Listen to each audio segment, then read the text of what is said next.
లేకపోతే స్వాతంత్ర సమరయోధుల పేర్లు తెస్తారా? సో నా కోరికైతే స్వాతంత్ర సమరయోధుల పేరు తెస్తాం. ఇప్పుడు ప్రధానమంత్రి గారి పేరే ఉంది. ఎక్కడ కూడా మీరు చూడండి, కేంద్ర ప్రభుత్వ పథకాలు కూడా ఇప్పుడు నరేంద్ర మోదీ జల్ జీవన్ మిషన్ ఉండదు.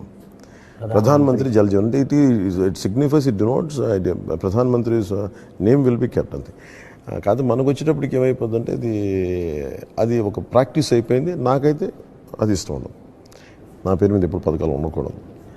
మనకి ఎవరైతే ఆధారభూతమో ఈ నేల ఆంధ్రప్రదేశ్ ఆవిర్భావానికి మూలకారకుడు పొట్టి శ్రీరాములు గారు, వాళ్ళు మనం గుర్తించుకోవాలి. కానీ పవన్ కళ్యాణ్ వాళ్ళు వస్తుంటారు, వెళ్ళిపోతుంటారు. మనం గుర్తుపెట్టుకోవాల్సిన పొట్టి శ్రీరాములు గారిని, ఇలాంటి మహానుభావులను పెట్టుకోవాలి.